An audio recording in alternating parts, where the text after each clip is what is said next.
नमस्कार प्रेक्षकों, आपका स्वागत है आज दोपहर के न्यूज बुलेटिन श्वेता संग खबरें अब तक पर।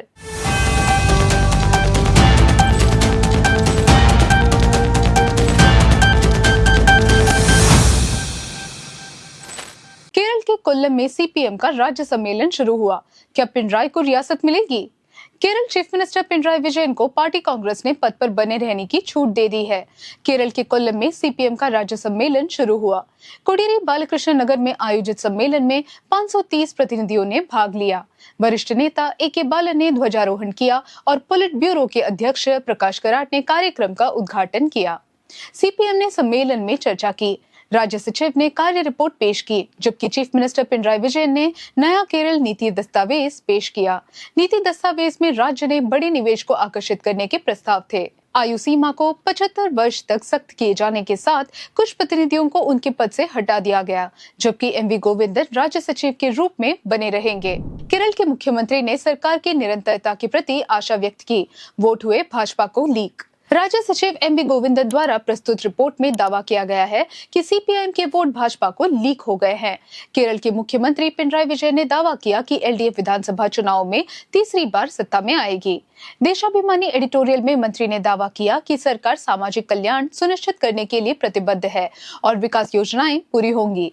उन्होंने पुष्टि की कि निराधार आरोप और फर्जी निर्माण लोगों द्वारा स्वीकार नहीं किए जाएंगे और विपक्ष अभी भी लेख की आलोचना करता है। सीपीएम राज्य सम्मेलन आज शुरू हुआ, जिसमें चीफ मिनिस्टर पिनराई विजयन ने शासन की निरंतरता के उद्देश्य से नया केरल दस्तावेज प्रस्तुत किया। शहबाज हत्याकांड, आरोपी छात्र ने यूट्यूब देखकर ननचाकू चलाना सीखा। पुलिस ने दावा किया कि केरल के तामरश्शेरी में मोहम्मद शहबाज हत्याकांड में आरोपी छात्र ने यूट्यूब देखकर ननचाकू का इस्तेमाल करना सीखा था। फोन की सर्च हिस्ट्री से सबूत स्पष्ट हुए। ननचाकू आरोपी के छोटे भाई का है, जो कराटे सीखा करता है।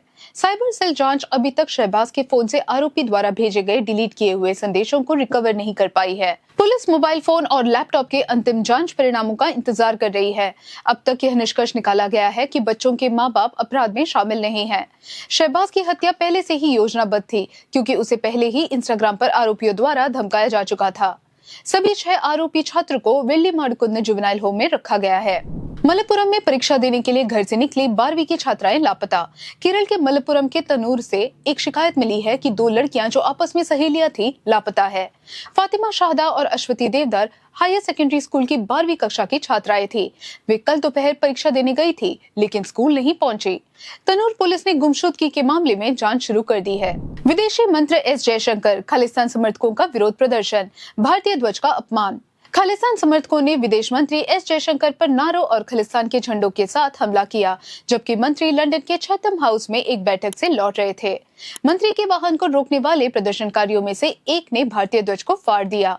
भारतीय ध्वज को एक फुटबॉल के चारों ओर बांधा गया और जमीन पर दे मारी गई। एस जयशंकर 9 मार्च तक लंदन में रहेंगे। इस यात्रा का उद्देश्य ब्रिटिश राज्य मंत्री डेविड लैमी के साथ बातचीत के माध्यम से व्यापार, स्वास्थ्य, शिक्षा और रक्षा सहयोग सहित भारत यूके रणनीतिक साझेदारी को मजबूत करना है। प्रदर्शनकारियों को पुलिस ने हिरासत में ले लिया है।